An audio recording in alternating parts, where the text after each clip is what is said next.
दोस्तों, हमारा ब्रह्मांड इतना विशाल है कि अगर हम अपना साइज ब्रह्मांड के साइज से कंपेयर करें तो हम ब्रह्मांड के मुकाबले एक एटम से भी ज्यादा छोटे होंगे।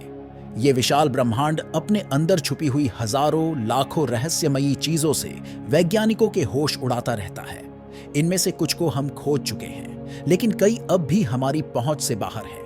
जब एल्बर्ट आइंस्टाइन ने अपनी फेमस थ्योरी ऑफ रिलेटिविटी दी थी, तब उसमें उन्होंने ऐसे ही ऑब्जेक्ट्स के होने की संभावना बताई थी।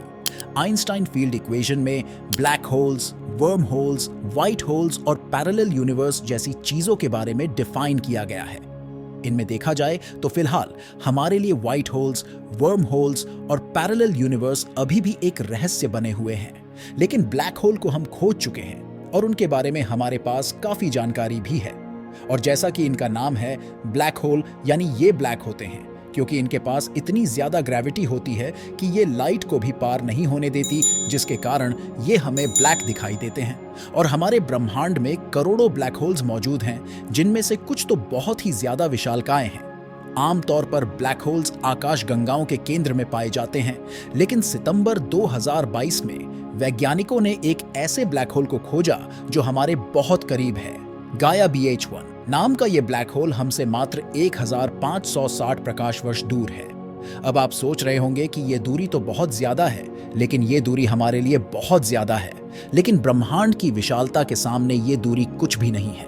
और वैज्ञानिकों का ये मानना है कि भविष्य में ये ब्लैक होल एक स्टार को अपने में समा लेगा और इससे ना सिर्फ इसका साइज बढ़ जाएगा, बल्कि ये और भी ज्यादा ब्राइट दिखाई देने लगेगा।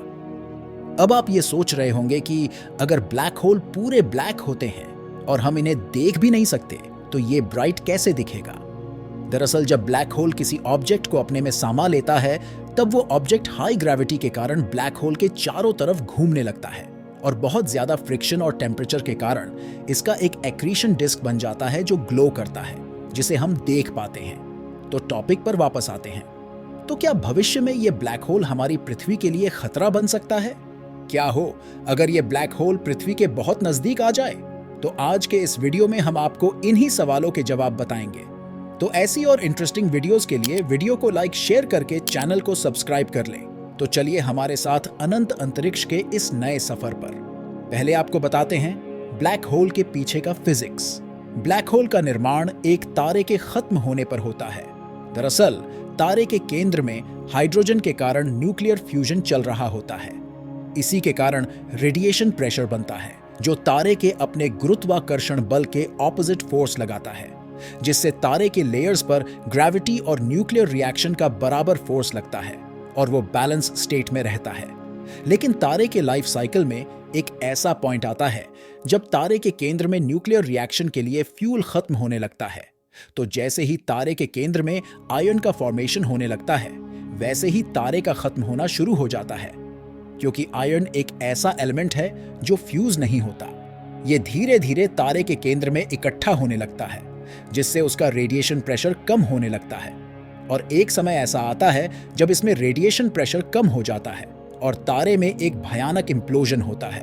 मतलब यहाँ ग्रेविटी जीत जाती है और कुछ ही समय के अंदर तारे के पूरे मैटर को तारे के केंद्र में खींच लेती है, जिससे उसकी डेंसिटी और मास बहुत ही ज्यादा हाई हो जाता है। और इसके तुरंत बाद एक भयानक धमाका होता है, जिसे कहा जाता है सुपरनोवा एक्सप्लोजन, जिससे ये तारा एक नेबुला का निर्माण करता है। ये गैस और धूल के बादल होते हैं, जिनमें ग्रहों और तारों का निर्माण होता है। सुपरनोवा धमाके के बाद तारे का कोर कुछ इंटरेस्टिंग ऑब्जेक्ट्स में बदल जाता है, और वो ऑब्जेक्ट क्या होगा ये तारे के मास पर डिपेंड करता है। क्योंकि हमारे सूर्य जैसे तारे एक व्हाइट ड्वार्फ में कन्वर्ट हो जाते हैं, तो सूर्य से 1.5 से 2 गुना विशाल तारे न्यूट्रॉन स्टार में बदल जाते हैं, और सूर्य से 2 गुना से भी ज्यादा विशाल तारों से बनता है ब्लैक होल। तो इस तरह से अंतरिक्ष में एक ब्लैक होल का निर्माण होता है। और वैज्ञानिकों का मानना है कि पृथ्वी के नजदीक जो ब्लैक होल मौजूद हैं, उनका भी निर्माण ऐसे ही हुआ होगा। गाया BH1 ब्लैक होल ऑफ्यूचस कॉन्स्टलेशन में मौजूद है। लेकिन इस ब्लैक होल के बारे में सबसे इंटरेस्टिंग बात यह है कि ये एक तारे के साथ बाइनरी सिस्टम में है। बाइनरी स्टार सिस्टम में 2 तारे एक दूसरे का चक्कर लगाते हैं। वो दोनों ही एक दूसरे से ग्रेविटेशनली लॉक होते हैं, ठीक वैसे ही जैसे हमारे सोलर सिस्टम के प्लैनेट्स सूर्य के साथ लॉक्ड हैं। और एस्ट्रोनॉमर्स के मुताबिक इस सिस्टम में मौजूद तारा बिल्कुल हमारे सूर्य की तरह ही है। इसका मास हमारे सूर्य के मास का 93% और रेडियस लगभग 99% है। और यही नहीं, इस तारे का तापमान भी हमारे सूर्य के जितना ही है। जहां सूर्य का एवरेज तापमान 5500 डिग्री सेल्सियस है, वहीं इस तारे का एवरेज तापमान 5580 डिग्री सेल्सियस कैलकुलेट किया गया है।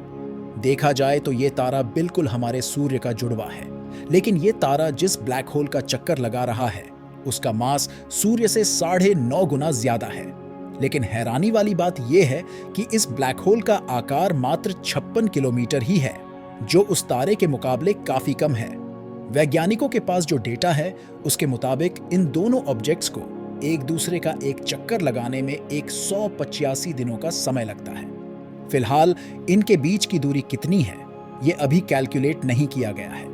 लेकिन वैज्ञानिकों का ये मानना है कि ये दोनों एक दूसरे के काफी नजदीक मौजूद होंगे। और अगर ये दोनों एक दूसरे के काफी नजदीक हैं, इसका मतलब है कि ये ब्लैक होल तारे को कंज्यूम भी करना शुरू कर सकता है।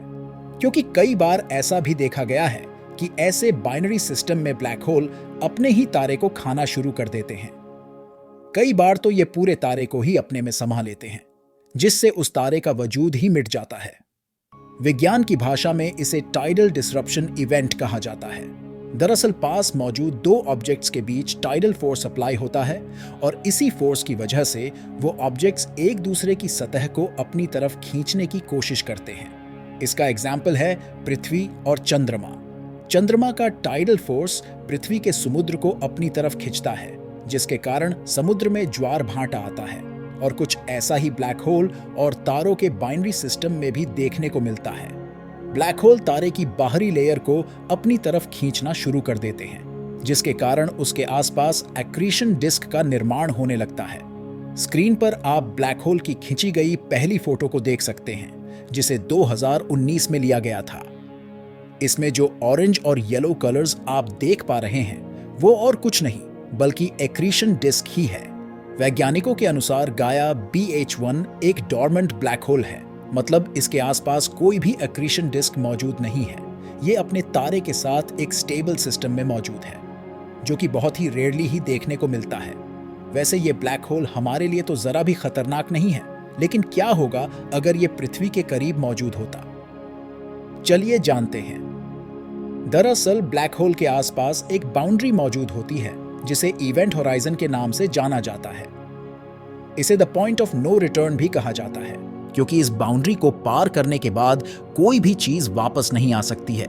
अगर हमारी पृथ्वी इस बाउंड्री से दूर रहती है तो उसके लिए कोई खतरा नहीं होगा, लेकिन अगर पृथ्वी इसके ज्यादा करीब गई तो हमें एक बहुत बड़ी तबाही का सामना करना पड़ेगा। जैसे जैसे ब्लैक होल और पृथ्वी के बीच की दूरी कम होने लगेगी, वैसे वैसे पृथ्वी की स्पीड बढ़ने लगेगी, जिससे पृथ्वी में मौजूद चीजों का बैलेंस बिगड़ने लगेगा। यहाँ सूर्य की लाइट और कार्बन डाइऑक्साइड की मदद से खाना बनाने वाले जीव अब ऐसा नहीं कर पाएंगे, जिससे ये जीव, पेड़ पौधे, हम इंसान और बाकी सभी जीव खत्म होने लगेंगे। सिर्फ ये ही नहीं, यहाँ के समुद्र भी जमने लगेंगे और यहाँ मौजूद मरीन लाइफ भी खत्म हो जाएगी। जैसे ही पृथ्वी ब्लैक होल की रोच लिमिट को पार करेगी, वैसे ही वो छोटे छोटे टुकड़ों में बिखर जाएगी, जिससे यहाँ मौजूद हर चीज नष्ट हो जाएगी। फिर ये टुकड़े ब्लैक होल के चक्कर लगाना शुरू कर देंगे और धीरे धीरे इवेंट होराइजन की तरफ बढ़ने लगेंगे। तेज रफ्तार से चक्कर लगाने की वजह से इसमें भी फ्रिक्शन होने लगेगा और ये भी ग्लो करने लगेंगे। धीरे धीरे इन टुकड़ों के पार्टिकल्स ब्लैक होल के अंदर जाने लगेंगे। अंत में एक समय ऐसा आएगा जब पृथ्वी का सारा मैटर ब्लैक होल में समा चुका होगा।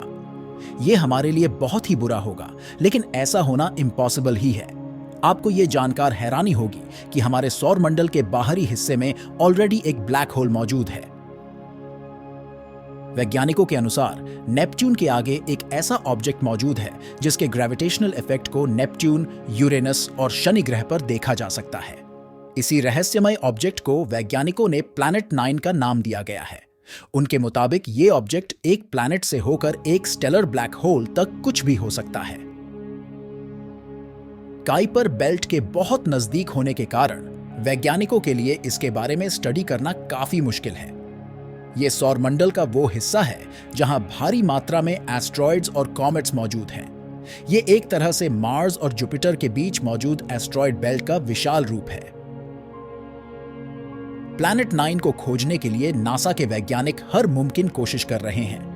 नासा के मुताबिक इस ऑब्जेक्ट की स्टडी करने पर हमें सौरमंडल के उन रहस्यों के बारे में पता चल पाएगा जो अभी तक हमसे छुपे हुए हैं। अगर वो कोई स्टेलर ब्लैक होल हुआ तो कभी ना कभी कोई ना कोई ऑब्जेक्ट उसमें जरूर गिरेगा, और अगर ऐसा हुआ तो उससे बनने वाली एक्रीशन डिस्क को आसानी से कैप्चर किया जा सकेगा। इससे वैज्ञानिक ये समझ जाएंगे कि प्लैनेट 9 कुछ और नहीं बल्कि एक ब्लैक होल है। लेकिन फिलहाल हमारे पास अभी इस मिस्टीरियस ऑब्जेक्ट के बारे में कोई जानकारी नहीं है, और अगर वो एक ब्लैक होल हुआ तो भविष्य में उसे एक्सप्लोर करने के लिए कई मिशंस भी भेजे जाएंगे। ऐसे में हम ब्लैक होल को आसानी से देख पाएंगे और उसकी स्टडी भी कर पाएंगे। तो आपको क्या लगता है, क्या प्लैनेट 9 एक ब्लैक होल है? कमेंट करके बताएं। तो दोस्तों, इस वीडियो में बस इतना ही। होप ये वीडियो आपको पसंद आई होगी। अगर ऐसा है तो वीडियो को लाइक शेयर करना ना भूलें, और अगर आप इस चैनल पर नए हैं तो चैनल को सब्सक्राइब करके बेल आइकॉन पर क्लिक करें, जिससे नए वीडियो के नोटिफिकेशंस आपको मिल सके। तो मिलते हैं ऐसी ही मजेदार और इंटरेस्टिंग अगली वीडियो में।